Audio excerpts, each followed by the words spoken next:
Magandang araw at magandang buhay, lalong-lalo na sa ating mga minamahal na mga senior citizens. Sa araw po na ito, kaka-upload ko lamang po ng vlog pero dami na po nagtatanong sa atin patungkol po sa kanilang benepisyong makukuha na bigay sa ating gobyerno. Sila po nagtatanong, Sir, kailan po ba ang payout sa aming lugar? At sa araw po na ito, hayaan niyo po akong ipahayag lahat po ng aking na-research na mga lugar kung saan mag-payout sa March 20, 2026. Attention mga senior citizens, may payout releasing na, payout schedule March 20, 2026. Alamin natin ang buong detalye sa balitang ito. Ang makukuha ninyong impormasyon ngayon, una, ang mga lugar kung saan may magaganap na payout sa social pension for indigent senior citizens. Pangalawa, ano ba ang oras ng inyong payout? Pangatlo, saan po ba magaganap ang inyong payout? Pang-apat, ano ba ang kompletong requirements sa dapat mong i-ready? At pang-lima, mga dagdag kaalaman patungkol po dito. Kaya naman, inaanyayahan kita na tapusin mo ang video nito hanggang sa dulo nang sa gayon makuha mo ang punto ng video kong ito. At kung ikaw ay bago pa lang sa aking YouTube channel at gusto mo ang ganitong content, don't forget to subscribe my YouTube channel. At sa puntong ito, hindi ko napapatagin pang oras na pag-uusapan ang bagay na ito. Kung ikaw ay ready na, pakinggan mo hanggang sa huli. Let's go! Ang una sa aking listahan na makakaroon ng payout sa social pension for indigent senior citizens ay ang poblasyon ng Kinugitan, Misamis Oriental dahil sa Friday, March 20, 2026, alas 7 hanggang 5 po ng hapon ay meron po magaganap na payout at ito po ang kumpletong mga lugar na magpi-payout sa araw po na iyon. Ang una natin ang Barangay Kalitian, Barangay Kagumahan, Barangay Kampo, Barangay Salubsob, Barangay Kalubo, Barangay Salikapawan, Barangay Sumalag, Barangay Beray, Barangay Kitutok, Barangay Suarez, Barangay Bulisong, Barangay Esperanza, Barangay Panabol, Barangay Poblasyon, at panghuli ang Barangay Buko. Ang kasunod natin ay ang Los Amigos. Dahil sa March 19, 2026 ay meron po magaganap na payout sa alas 8 hanggang 1 ng hapon sa Barangay Los Amigos Gymnasium. At ito po ang mga pangalan sa kasali. Kayo na po ang bahala na mag-post nito na sa gayon po ay malaman ninyo kung kasali ba kayo.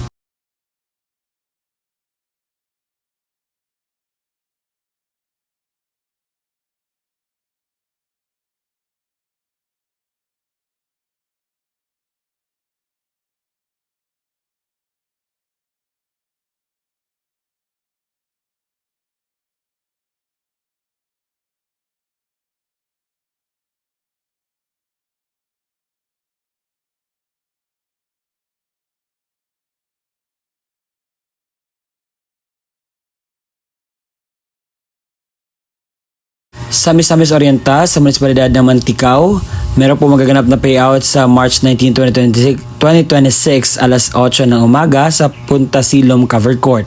At ito po ang mga nakalista na mga tao na kasali po na mag-payout sa social pension for indigent senior citizens. Ang dapat niyong gawin, kayo na po mag-post ito nang sa gayon po ay malaman ninyo kung kasali ba kayo sa mag-payout.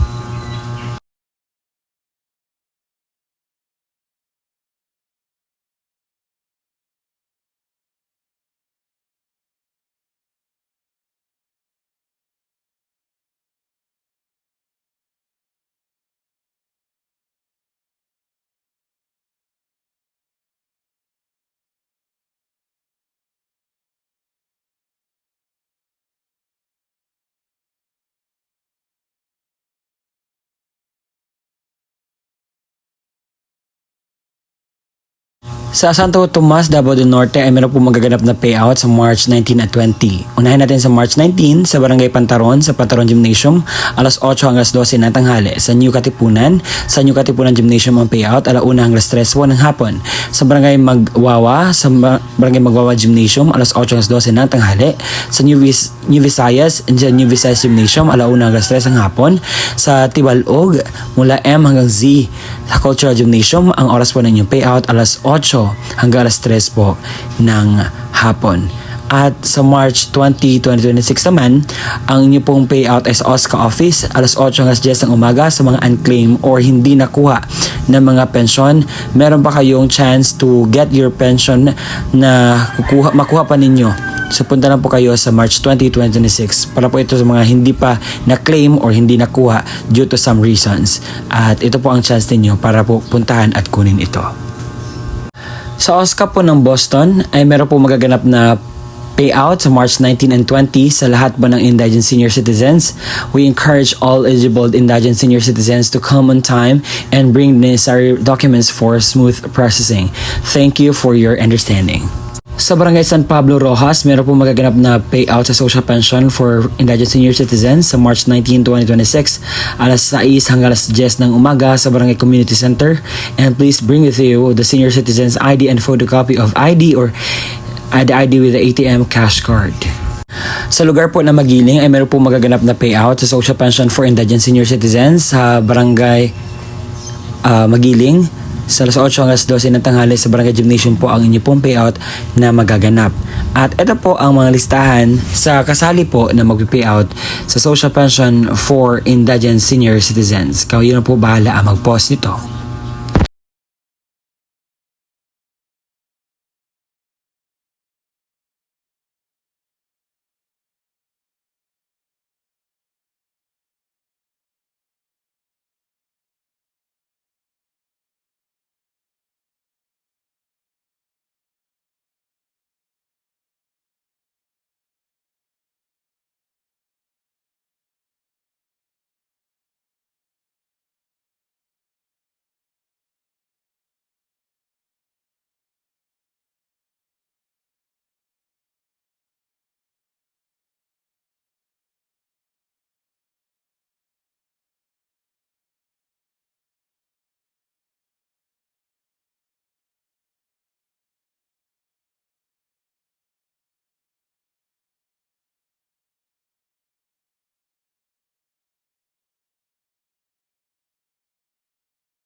Sa Kapalong po ay meron po magaganap na payout sa social pension for indigent senior citizens.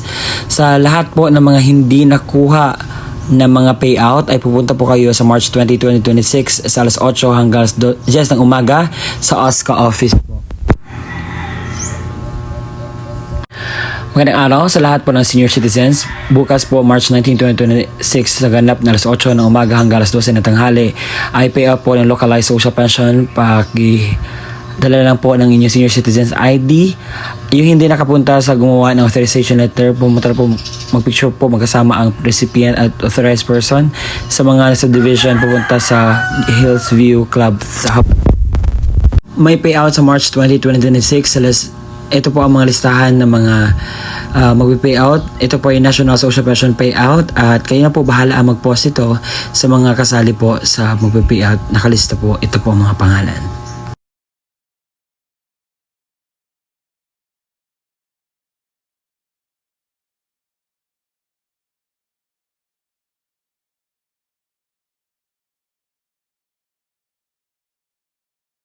Sa lugar po ng Tabuk, sa lahat po ng mga hindi nakuha ang mga payout sa lahat ng barangay sa OSCA. Sa OSCA po kayo pupunta dahil doon po ang ganap na payout sa mga hindi po nakakuha ng kanilang pensyon sa social pension for indigent senior citizens. Lahat po ng barangay.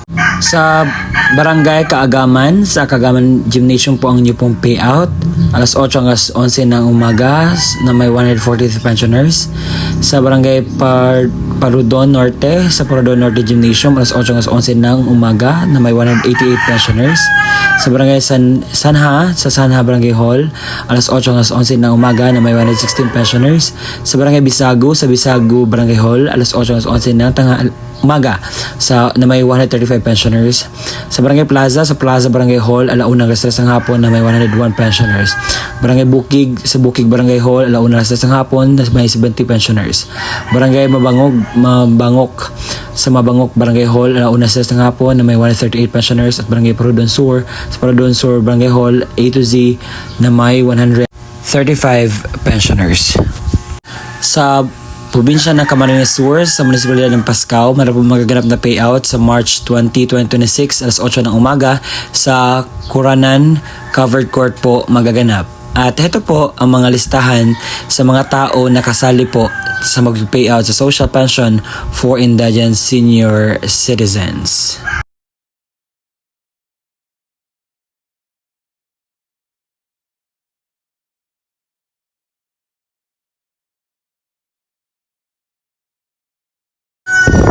Sa munisipalidad ng Karamuran ay meron po magaganap na payout sa Datag West Plaza alas 9 ng umaga sa barangay Milaviga, Bukon, Sabluyon, Supang, Datag East at saka West. Sa Hituma Covered Court, alauna ng hapon ang barangay Ubi, Iyaw, Giamlong, Inalmesinan, Bulalakaw, Salvacion at Hetoma. Kasunod po ay ang Davao Occidental. Meron po magaganap na payout sa March 20, 2026 sa lahat po ng mga barangay na hindi po nakakuha na kanilang pension. Ito po ang inyong payout alas 8 12 ng tanghali sa Municipal Gymnasium. Sa Limpanao Gymnasium ay meron po magaganap na payout sa March 20, 2026 sa lahat po ng mga senior citizens. Ito po ang mga pangalan sa kasali po na mag-payout.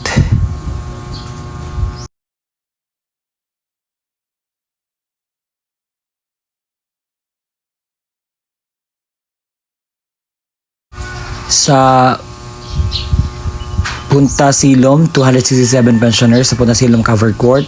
Patag may 131 pensioners sa Punta Silom Covered Court. Sa Barangay Poblasyon na may 555 pensioners at Barangay Pagawan na may 195 pensioners. Ang inyong payout ay sa Municipal Covered Court. At sa Upper Malubog, 36 pensioners. Sa Barangay Upper Malubog, 36 pensioners. Dakilaan, 36 pensioners. Mahiyahay, 43 pensioners. Balintao, 51 pensioners. Kamangat, 92 pensioners. Tuod, 259 pensioners. Kabalantian, 304 pensioners. Argayoso, 97 pensioners. Panyangan, 109 pensioners. Sa Kabalantian Covered Court, maghanap po ang payout sa Kabalantian hanggang Pianian at sa Upper Malibog hanggang Tuod sa Tuod Covered Court po. Magaganap ang inyo pong payout.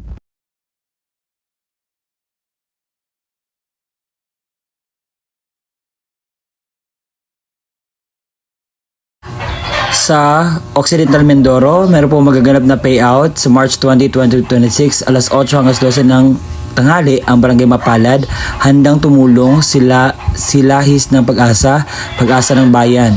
Sa launa alas 4 ng hapon ang Bagong Silang, San Jose at Alipaoy.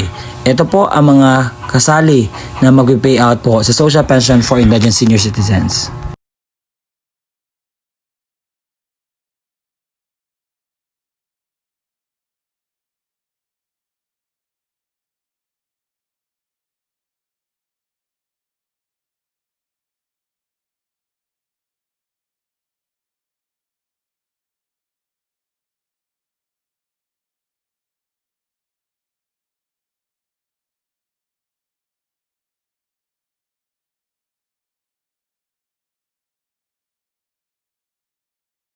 Ang kumpletong detalye sa magaganap po na payout sa Social Pension for Indigent Senior Citizens sa araw po na aking sinasabi.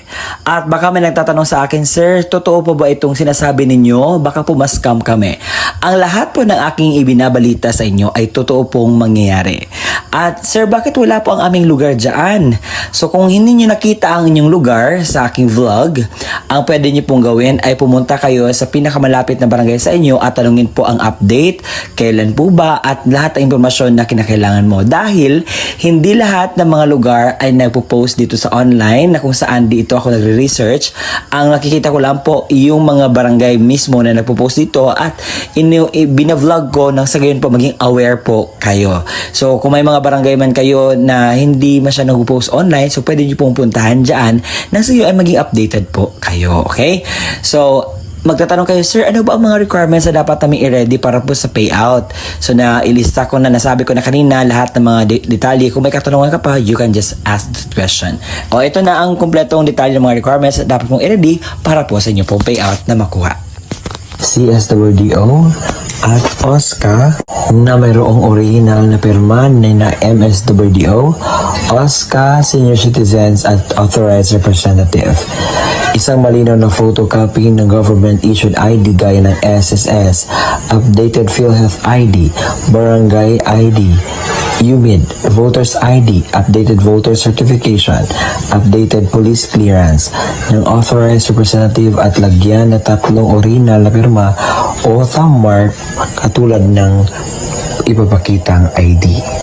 Paalala, siguraduhin pareho ang lagda thumb mark ng senior citizen, beneficiaryo at authorized representative base sa kopya ng government-issued ID na presenta. Komplituhin ang mga hinihing lagda thumb mark sa authorized letter, iwasang magusot at huwag bilutin ang mga dokumento.